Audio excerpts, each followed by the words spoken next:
Welcome back, ladies and gentlemen, damsels and dingbats, to another episode of This Is Not an Episode. This is just a quick note, which will neither be quick or a note. I'm coming at you today to let you know that I have just recently finished running my first online Roll20 Dungeons & Dragons session with my brother Dan back home on the West Coast. He and his small family have been waiting patiently and asking politely for me to run them on something over the internets. And we attempted to do so about a year ago, but that's just before my computer decided to die, and we were not able to continue on after that first session. So we had our first session the other night. It went very well. We had about a 5-hour session. We, of course, had some technical difficulty and whatnot, as to be expected. But overall, I was told it was a rather enjoyable experience. Now, I will be editing this footage and posting it for the group's use in case in the future we wish to view it because we forgot something or we're bored and we just want to hear the sound of our own voices. However, I have been given permission by everyone in the group to edit the footage into episodes and post it up for your viewing pleasure as well. Now, you can view it. I guarantee you will be able to view it. I cannot verify, however, that it will be pleasurable, enjoyable, or whatnot. I'm not you. I don't know what you're into. I don't know what you like, and for a lot of you, I don't want to know. But, yeah, I'm going to be editing and posting that up at some point for you guys. Now, the whole reason I'm making this video is to put some disclaimers out there. Now, I warned you this was going to happen in one of my most recent videos. I have done this before in the past. I don't know why it bothers me so much, but it does. I feel it needs to be addressed. So here we go. Alright, first of all, yes, I am well aware that I do not use the rules properly. I have been running games for decades. I have so many rule systems bouncing around in my addled old mind that sometimes I cannot keep them all straight. I'm not going to sit and memorize every core book for every role-playing game that I run. I'm not capable of it, even if I was patient enough and actually wanted to. I can't do it. I've tried. So I have a few ways that I do things that may be different from what you're used to as a role player. And all I'm asking is that you respect those differences and don't give me or my group a whole lot of grief about the way we do things. If you want to listen in and maybe get a giggle and relax and have a good time, fine. That's what I'm posting these up here for. But I don't need any trolling, I don't need any bullying, I don't need any rules lawyering, I don't need any blah and any blah and any blah. You know what I'm saying. If you're a dungeon master, you don't like this crap any more than I do. If you're a YouTuber, you don't like this crap any more than I do. If you are a generally good human being with a good moral and mental compass, you know what I'm talking about. So, the group that I'm running consists of my friend Dan, as I've stated. He is one of my oldest friends. Like I said, he's more of a brother. And he is also one of my oldest role players, in that he is one of the people I ran on games earlier than anybody else. I don't know if he's actually physically older than any of my other gamers, but yeah, it doesn't really matter. The rest of the group, his wife and his daughters, his stepdaughters, they are not as experienced with role-playing as we are.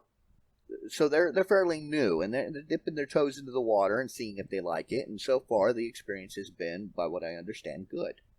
So I don't really have to worry about getting all of the rules exactly right. So I can focus on the story, the game, the enjoyment factor. I don't have to worry about, oh, am I doing this right? Now, I will look up rules if I feel it's necessary, but most of the time, in the moment, I will simply say, hey, this is what makes sense to me. We're going to do this. Let's keep the train rolling down the tracks. If it's something that keeps coming up, then I will, when I'm not actually running the game, I will actually go look up the rule. And then I will come back later and I'll say, hey guys, this is what we've been doing. This is what the rules actually are. This is how we're going to do it from now on. So I'm more than willing to adapt. I'm not stuck in the mud when it comes to the way I run games. But usually, if it doesn't feel like a big deal, I'm not gonna worry about it. The rules are there as guidelines anyway. If you're any kind of a role player, you know this already. So, the game I'm running is called Sunless Citadel. I believe it was created for the 3.5 Dungeons & Dragons system.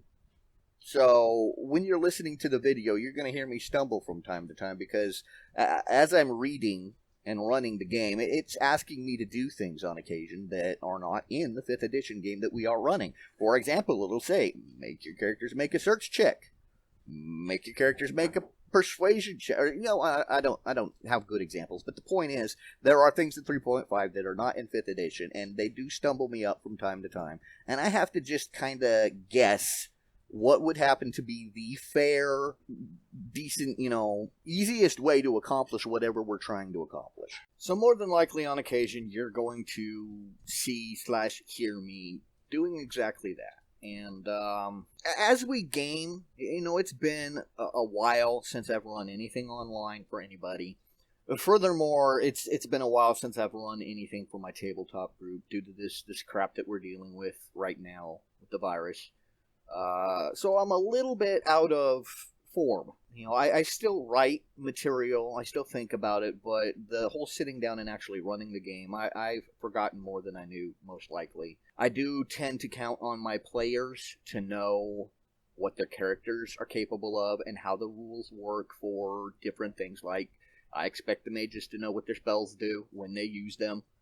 I expect the monk to know what his monk abilities are and how they work so that when he says he's going to use them or she says they're going to use them, and I say, okay, well, is there a savings throw for that? Or how exactly does that work? They can explain it to me. That way, I can focus on the world, the game world at large, and everything that's going on within it. And then I just trust that they know what's going on. Sometimes they don't, and we have to look it up as a group, and that's fine. But I try to minimize my responsibility on that end. Now, that's not good dungeon mastering, I know that. But like I said, my brain is not capable of holding the entire content of the Player's Handbook, let alone every book that's ever been produced for 5th edition. So I do the best I can. My players seem to enjoy it. I don't get a lot of complaints. So it works for us. The last thing I want to point out is, like I said, we had a 5-hour session the other night. It went fairly well. Everyone said they had a good time. There were some laughs. There was some confusion. There was lots of me looking up rules. All in all, it was a damn good game. Now, the one problem I noticed is that after we were done and I went back and started editing the footage, the players are very quiet in the audio compared to myself.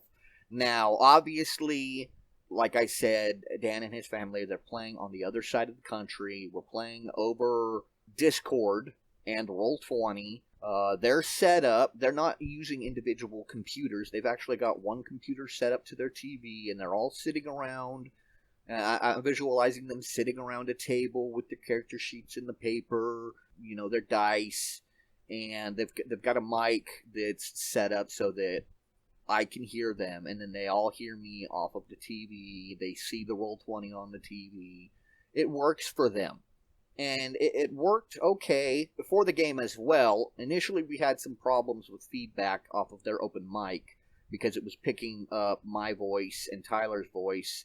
Coming out of their TV, the mic was picking it up and feeding it back to us. They did eventually get that resolved, so it's not a big deal.